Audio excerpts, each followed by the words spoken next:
jiwa bangsa. Bahasa cerminan bangsa. Bahasa menunjukkan bangsa. Hilang bahasa, lenyaplah bangsa. Bahasa memartabatkan bangsa.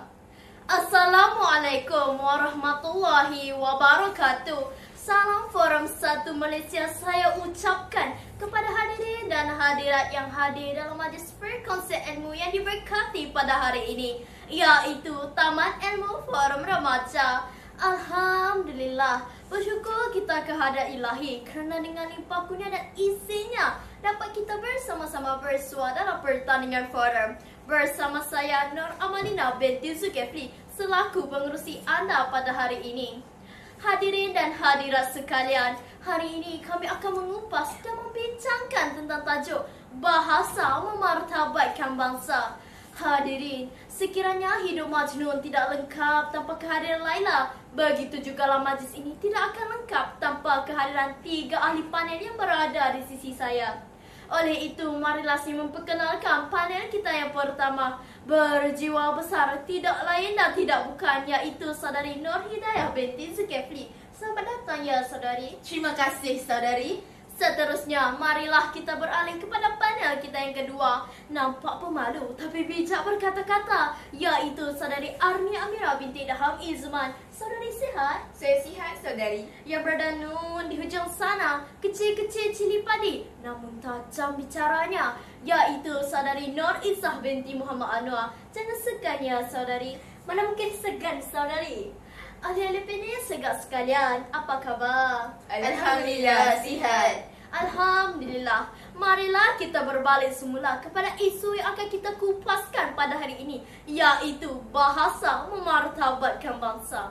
Saudari, bolehkah saudari jelaskan definisi tajuk yang akan kita bawakan pada hari ini dan peranan bahasa Melayu dalam pembinaan negara bangsa untuk mendaulatkan kedudukan bahasa Melayu di negara kita? Silakan saudari. Terima kasih saudari pengerusi. Martabat. Apakah yang perlu kita martabatkan?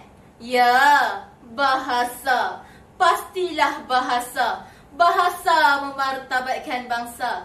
Maksud tajuk bahasa memartabatkan bangsa secara konseptual ialah bahasa ibunda yang didaulatkan oleh sesuatu bangsa atau negara mampu mengangkat maruah dan martabat bangsa itu sendiri ke persada mancanegara. Tindakan signifikan bangsa atau negara menjunjung bahasa ibunda dan nenek moyang dengan memperkasakan fungsi-fungsi utama bahasa ibunda kita, iaitu bahasa Melayu. Demi menjayakan agenda mendaulatkan penggunaan bahasa ibunda kita, kerjasama semua pihak pasti ditagih untuk menjana, merancang dan melaksanakan pelbagai strategi yang ampuh demi mengukuhkan dan memartabatkan kedudukan bahasa Melayu dalam segenap aspek pembangunan negara bangsa. Hadirin, kita maklum bahawa bahasa Melayu telah dimartabatkan di dalam Perlembagaan Persekutuan Perkara 152 yang dinyatakan bahawa bahasa Melayu merupakan bahasa rasmi negara. Bahasa rasmi merupakan bahasa yang digunakan dalam status urusan rasmi seperti urusan pentadbiran, sistem pendidikan, perdagangan, perusahaan, badan kehakiman, bicara rasmi dan antarabangsa. Hadirin yang dihormati sekalian, kebanggaan setiap bangsa terhadap bahasanya tidak pernah serupa. Contohnya, orang Perancis sanggup bermati-matian untuk mempertahankan bahasanya. Hal ini dikatakan demikian kerana apabila penduduk peribumi itu sendiri tidak mendaulatkan penggunaan bahasa kebangsaan mereka, mana mungkin negara itu dapat memartabatkan bangsanya. Begitu juga hadirin, kerajaan Malaysia memainkan peranan yang penting untuk mengangkat penggunaan bahasa Melayu di negara kita dengan menggunakan bahasa Melayu dalam dokumen dan ucapan rasmi kerajaan. Mari kita ambil contoh Tuan Ibrahim bin Tuan Man yang merupakan Menteri Alam Sekitar dan Air Malaysia berucap di pentas Pertubuhan Bangsa-Bangsa Bersatu PBB dengan bangganya menggunakan bahasa Melayu. Oleh itu, penggunaan bahasa Melayu di negara kita berperanan untuk mengangkat martabat bangsa itu bagi membuktikan bahawa bahasa mampu menjulang peradaban bangsa kerana bahasa jiwa bangsa. Justru rasa megah untuk bertutur dan menggunakan bahasa Melayu harus ada dalam jiwa setiap bangsa yang merdeka supaya menjadi identiti negara yang berdaulat. Itu sahaja daripada saya, hadirin. Berbalik kepada saudari pengerusi. Terima kasih saudari. Hadirin yang dihormati, sekiranya kerajaan Malaysia tidak mengambil endah dalam memartabatkan bahasa Melayu, maka prakarsa dalam memartabatkan bahasa Melayu ibarat debu berterbangan lenyap di telan masa. Saudari, bagaimanakah peranan bahasa Melayu dapat memartabatkan bahasa dan secara tidak langsung mengangkat bangsa di persada antara bangsa? Silakan saudari. Terima kasih saudari pengerusi.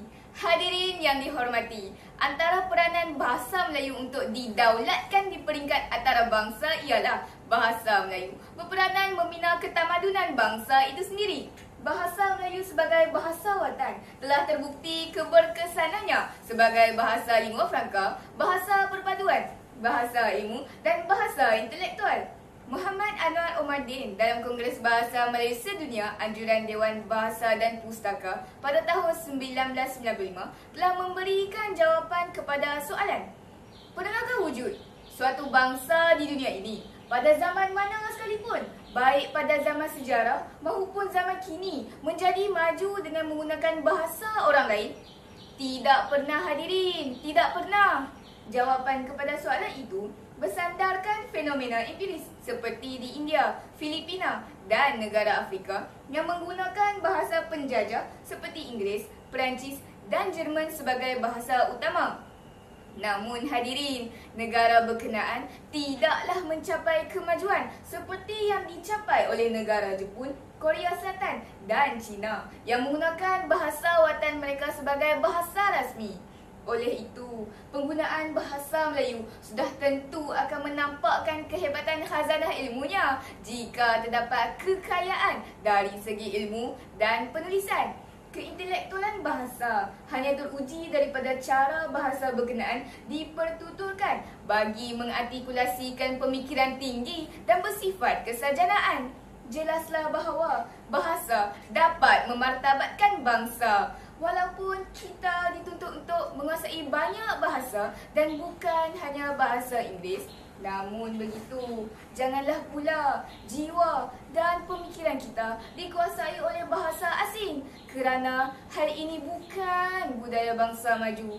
Bangsa yang maju, moden dan perkasa pasti akan berusaha tekun untuk mengantarabangsakan bahasa kebangsaannya kerana hilang bahasa, lenyaplah bangsa. Sekian daripada saya hadirin. Berbalik kepada saudari pengerusi. Terima kasih saudari. Hadirin, bahasa merupakan akar sesuatu bangsa. Sekiranya ia tidak dijaga dengan baik, maka layulah pohon bahasa. Saudari, bagaimanakah kedaulatan bahasa dapat membina negara bangsa sehingga dikenali di persada mancanegara? Silakan saudari. Terima kasih saudari pengerusi. Hadirin, bahasa merupakan akar budaya bangsa. Bahasa merupakan akar jati diri bangsa dan bahasa merupakan akar nusa bangsa. Bahasa sememangnya mempunyai kuasa dalam menyatupadukan ummah kerana bahasa itu sendiri menjadi medium untuk membentuk perpaduan dalam masyarakat di setiap negara. Begitu juga dengan bahasa Melayu yang mampu untuk membina negara bangsa Malaysia. Hal ini dikatakan demikian kerana mengikut sejarah, bahasa Melayu telah mencipta tamadun yang agung laikan ulung pada abad kelima, iaitu dengan kewujudan negara bangsa yang dikenali sebagai Kerajaan Kedah Tua. Pada awal abad kelima, tamadun bangsa Melayu telah pun memiliki pemerintahan dan bahasa sendiri yang diasaskan oleh bahasa Melayu yang bermula lebih awal daripada tamadun bangsa-bangsa lain. Hal ini dapat dibuktikan dengan beberapa catatan sejarah yang popular seperti Suratul Sadin dan Hikayat Hang Tuah. Daripada bukti yang dikemukakan, ternyata bahawa bahasa Melayu bukan sahaja menjadi bahasa lingua franca, malah menjadi bahasa peminat tamadun suprawilayah dan supraetnik, bahasa ilmu, bahasa persuatan, bahasa pemikiran, bahasa falsafah, bahasa diplomasi dan bahasa pentadbiran, malah menjadi bahasa perpaduan yang menyatupadukan semua bangsa yang berkunjung ke Selat Melaka pada zaman silam. Sejarah juga telah membuktikan bahawa tamadun bangsa Melayu dibina melalui perbahasan ilmu dan korpus wacana intelektual yang tinggi. Bahasa Melayu mendapat penghormatan dan pengiktirafan tertinggi pada zaman silam kerana bangsa Melayu berfikir dalam bahasa itu dengan penuh yakin. Mereka tidak terpengaruh dengan bahasa asing meskipun 84 bahasa dituturkan oleh perdagangan dan mubalik yang singgah di Selat Melaka. Keyakinan tinggi yang disandarkan pada keupayaan dan kemampuan bahasa Melayu menjadikan bahasa itu mendahului ribuan bahasa lain sebagai bahasa supranasional yang melampaui sempadan bahasa, bangsa dan negara. Maka tidak dapat dinafikan bahawa bahasa Melayu telah pun meredah samudera pemartabatan bahasa sejak dahulu lagi. Itu saja pandangan yang dapat saya kongsikan bersama hadirin dan hadirat sekalian. Silakan saudari pengerusi. Terima kasih saudari. Hadirin yang bijaksana, bahasa Melayu telah lama wujud melalui kerajaan di alam Melayu. Antaranya Kerajaan Kedah Tua yang wujud sebelum 5 Masihi. Ini menunjukkan bahasa Melayu telah lama bertapak di Nusantara. Saudari, apakah kesan sekiranya bahasa Melayu tidak dimartabatkan oleh masyarakat, khususnya rakyat kita sendiri? Silakan saudari. Terima kasih saudari pengerusi. Hadirin, antara kesan sekiranya kita tidak memartabatkan bahasa Melayu ialah hilang jati diri dalam kalangan generasi muda di negara kita. Dasar warsa ini, ramai generasi muda sering menggunakan bahasa roja untuk berkomunikasi dan menggunakan bahasa singkatan dalam penghantaran pesanan ringkas di media sosial. Contohnya, melalui aplikasi Burung Biru, ucapan Hari Raya disingkatkan menjadi Mak Ria. Hadirin, bukankah lebih indah sekiranya ditulis Selamat Hari Raya? Bahasa sememangnya molek didengar, namun segelintir penutur tidak menghargai kecantikan bahasa itu sendiri. Kesan seterusnya ialah boleh menimbulkan persepsi buruk bangsa luar terhadap pencemaran bahasa. Persepsi buruk ini akan timbul kepada pelajar atau pelancong dari luar Malaysia yang mempelajari bahasa Melayu. Mereka akan mempersoalkan mengapa bahasa yang diujarkan oleh masyarakat Malaysia tidak sama seperti yang mereka pelajari. Impaknya, penggunaan bahasa Melayu akan menjadi luas sekiranya kita tidak mengaplikasikannya secara betul, tepat dan persis. Jangan lupa hadirin, elakkan kesalahan, biasakan yang betul. Jelaslah bahawa masalah pencemaran bahasa boleh memberikan kesan yang negatif terhadap pembinaan jati diri dan sistem pendidikan negara. Setakat ini sahaja daripada saya. Berbalik kepada saudari pengerusi. Terima kasih saudari. Hadirin yang berwibawa, pencemaran bahasa membawa imej yang negatif terhadap negara. Maka kerajaan haruslah mengambil inisiatif untuk mengekang permasalahan ini berlaku. Saudari, bolehkah saudari jelaskan peranan agensi kerajaan seperti Dewan Bahasa dan Pustaka dalam usaha memartabatkan dan mendaulatkan bahasa Melayu di persada negara dan antarabangsa? Silakan saudari. Terima kasih saudari pengerusi. Baiklah, Dewan Bahasa dan Pustaka merupakan sebuah badan berkanun yang ditubuhkan dengan objektif untuk membina dan memperkaya bahasa Melayu dalam semua bidang termasuk sains dan teknologi. Berdasarkan Ordina Dewan Bahasa dan Pustaka 1956 yang memberikan kuasa autonomi untuk melaksanakan tugas membina dan mengembangkan bahasa kebangsaan di Malaysia. Berdasarkan perancangan strategik Dewan Bahasa dan Pustaka dalam usaha mendaulatkan bahasa Melayu merangkumi pemodenan korpus bahasa Melayu, iaitu bergerak melalui beberapa program seperti Bank Istilah Berkomputer dalam Talian, Sebutan Baku Bahasa Melayu, penyusunan dan penulisan sejarah bahasa Melayu serta kodifikasi bahasa melalui perkamusan. Maafkan saya saudari Iza dan saudari pengerusi. Izinkan saya mengutarakan pendapat saya berkaitan hal ini. Silakan. Pada hemat saya, jawatan kuasa mendaulatkan bahasa Melayu perlu ditubuhkan dan diletakkan secara langsung di bawah pejabat Perdana Menteri supaya lambang keagungan tanah air ini tidak diragut maruahnya. Jawatan kuasa ini perlu diberi imuniti untuk membimbing dan melatih setiap usaha kementerian, menteri-menteri kabinet serta pegawai tadbir diplomatik supaya mahir berkomunikasi dalam bahasa Melayu dalam segenap aspek pentadbiran negara. Yang benar kata saudari, usaha seperti ini perlu dilakukan secara berterusan dan bukan bermusim. Perlu digalas bersama dan bukan menuding kepada yang lain. Saudari Arni, Dewan Bahasa dan Pustaka juga berperanan untuk mentarifkan peristilahan dan pengistilahan bahasa Melayu. Istilah yang dipinjam konsepnya hendaklah diterjemahkan mengikut acuan tempatan.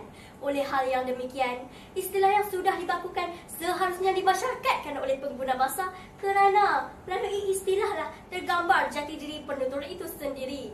Sebagai warga negara yang prihatin dan setia kepada nusa bangsa yang tercinta, kita perlu bersikap sehati sejiwa bagi memikul tanggungjawab untuk menjadikan bahasa Melayu sebagai bahasa sarjana ilmu, bahasa yang berkemahiran tinggi serta bahasa komunikasi yang berwibawa, terampil dan sentiasa relevan baik di tanah air sendiri maupun di buana antarabangsa. Oleh itu, hadirin dan hadirat sekalian, marilah kita sama-sama bangkit dalam memperjuangkan kedaulatan dan maruah bahasa Melayu agar kekal diguna pakai sehingga berabad-abad lamanya masa akan datang dan dilestarikan sampai ke akhir masa.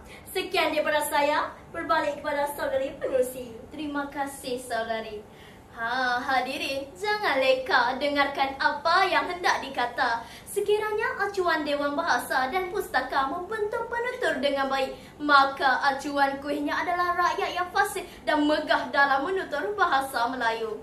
Saudari, apakah usaha-usaha kerajaan dalam menyebarluaskan bahasa Melayu di institusi di dalam dan di luar negara? Silakan saudari. Terima kasih saudari pengerusi. Bagi menjawab soalan yang dilontarkan, Konsul Jeneral Malaysia di Frankfurt, Jerman, Mungkundan Manavan berkata, bahasa Melayu berperanan sebagai bahasa pemersatu dan pembina identiti rakyat Malaysia, memerlukan pelaksanaan cara baru lagi agresif untuk menzahirkan matlamat menjadikan bahasa Melayu sebagai bahasa ilmu di peringkat antarabangsa. Oleh itu, kursi pengajian bahasa Melayu di universiti luar negara perlulah diberikan nafas baru untuk menarik lebih ramai pelajar peringkat prasiswaza dan pasca siswaza di institusi luar negara. Antara institusi luar negara yang menawarkan kursi pengajian bahasa Melayu termasuklah Tokyo University of Foreign Studies, Hankook University of Foreign Studies dan Beijing Foreign Studies University. Ahli panel sekalian, pernahkah anda mendengar pertandingan pidato antarabangsa bahasa Melayu Piala Perdana Menteri? Untuk pengetahuan semua, pertandingan ini mula diperkenalkan pada tahun 1974 di Kolej Melayu Kuala Kangsar MCKK Perak. Pertandingan ini merupakan pertandingan yang terulung dan terkemuka di Malaysia. Tujuan pertandingan ini diadakan adalah untuk mengetengahkan bahasa Melayu sebagai unsur kebudayaan dan tamadun kepada masyarakat dunia untuk membentuk satu globalisasi budaya yang murni. Jika Malaysia mahu memastikan negara kita tidak bersifat sehala, yakni daripada barat ke timur sahaja, namun boleh juga sebaliknya.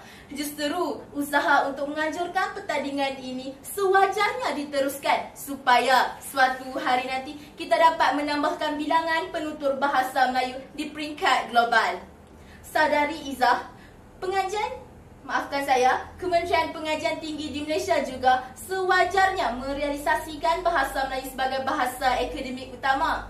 Perubahan ini mula dilihat menjelang tahun 1970-an sehingga 1980-an di mana setiap universiti dan kolej di Malaysia mula menjadikan bahasa Melayu sebagai bahasa pengantar. Contohnya, Universiti Awam juga telah memperkasakan kedudukan bahasa Melayu semenjak penubuhan Universiti Kebangsaan Malaysia UKM yang menggunakan bahasa Melayu sebagai bahasa pengantar dan secara tidak langsung dapat membuktikan kehebatan bahasa Melayu itu sebagai bahasa ilmu.